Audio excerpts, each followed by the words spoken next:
Всем привет! Думал, не выпущу уже никаких новостей перед официальным выпуском игры, но нет, как минимум одну статью выпускаю. Статья-интервью Ричом Ньюболдом с Six Axis, а точнее брал интервью Адриан Берроуз. В связи с приближающимся выпуском превосходной игры Jurassic World Evolution 2, посмотрите наш обзор. Мы связались с Frontier Developments, чтобы спросить, насколько точен с научной точки зрения их долгожданный симулятор борьбы с динозаврами. В далеком 1993 году, когда мне было 11 лет, я пошел смотреть парк юрского периода в кинотеатре. Это был одновременно замечательный и ужасающий опыт. Как и большинство детей, я упивался воображением, как бы эти огромные существа выглядели в реальной жизни. Парк юрского периода чувствовал себя так, как будто мои воображаемые миры стали реальностью. В течение нескольких недель после моей поездки в кино посещение туалета уже никогда не было прежним. Конечно, с 1993 года нас избаловали многочисленные фильмы о парке юрского периода и мире юрского периода. После взлетов и падений франшизы мы привыкли видеть фотореалистичных динозавров на большом экране. Хотя эти фильмы по-прежнему доставляют удовольствие, они стали обычными. Даже обычное дело.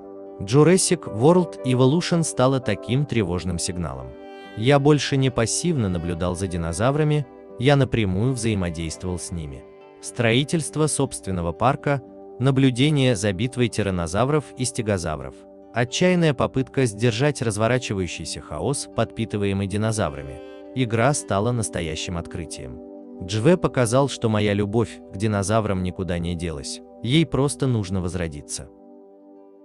В любом случае, после этого длинного вступления, вы, надеюсь, оцените, насколько я рад, наконец, поиграть в Jurassic World Evolution 2.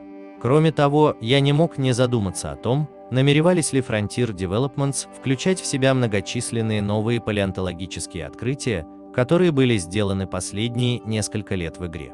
Например, только в 2020 году мы узнали, что спинозавр был полуводным существом благодаря своему лопастному хвосту, что динозавры страдали от рака и что некоторые яйца динозавров были мягкими. Повлияет ли какое-либо из этих и других недавних открытий на игровой дизайн второй части игры? Мы поговорили с игровым директором Ричом Ньюболдом, чтобы выяснить это. Итак, Рич, насколько важно было достижение палеонтологической точности в изображении и дизайне динозавров в игре?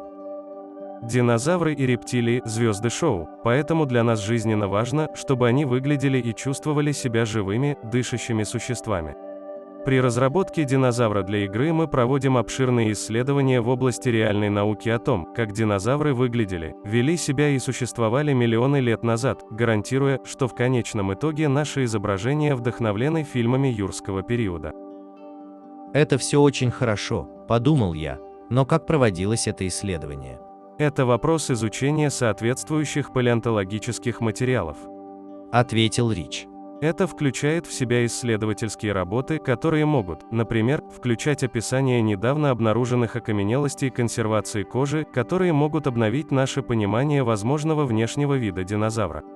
Примером этого был эдмонтозавр, сохранившийся гребень головки из мягких тканей был изображен в одной из таких исследовательских работ, поэтому мы включили его в дизайн, представленный в играх.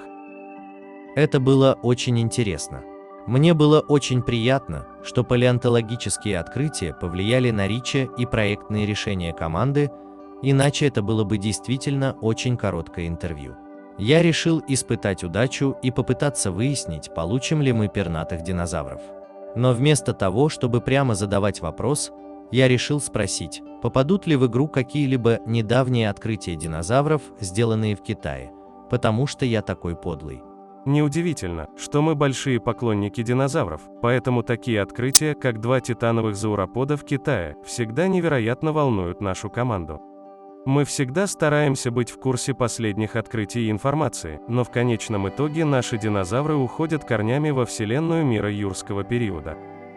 Хорошо увернулся Рич, браво. Думаю, это вежливое нет перьям. Я решил, что наигрался с Ричом достаточно жестким мячом, а вместо этого поиграю в мягкий мяч. Я также решил, что мне действительно нужно поработать над еще несколькими оригинальными метафорами. В любом случае, я хотел знать, какие еще интересные мелочи, связанные с динозаврами, обнаружила команда, которые вошли в игру.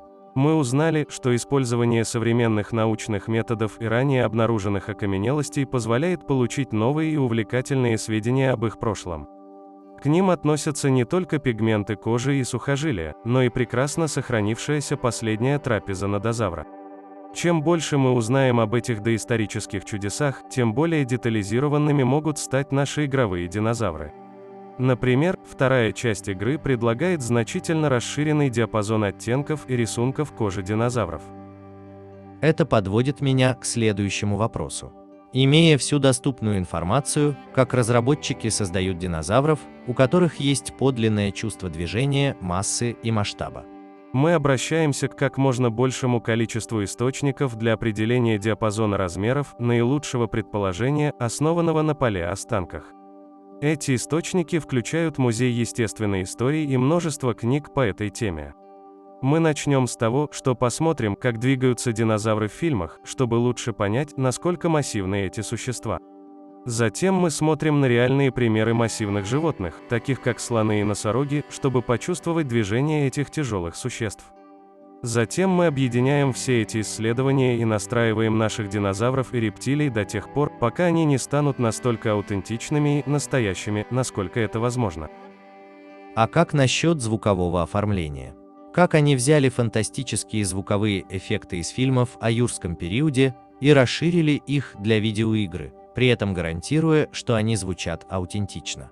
Нам посчастливилось получить несколько звонков и реков динозавров от наших фантастических партнеров из Universal, которые мы тщательно изучали, чтобы выяснить, как они были созданы. Это немного похоже на то, когда повара работают задом наперед, чтобы найти ингредиенты, которые образуют рецепт.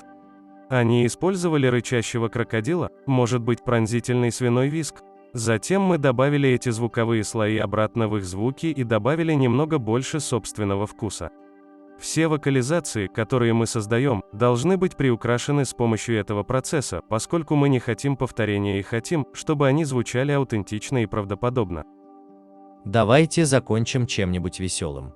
Рич, если бы вы могли выбрать в качестве домашнего питомца любого динозавра, какого из динозавров вы бы выбрали?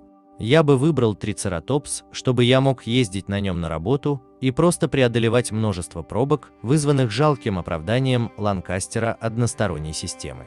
Наверное, брахиозавр, сказал Рич. Но мне нужно было усыновить его, когда он был младенцем, чтобы я мог убедиться, что я научил его пользоваться лотком для туалета, прежде чем он достигнет своего полного размера. Я позволял ему расслабиться в саду за домом или в близлежащем парке, жить своей лучшей жизнью и позволять мне залезать на его спину ночью, чтобы полюбоваться прекрасным видом на ночное небо.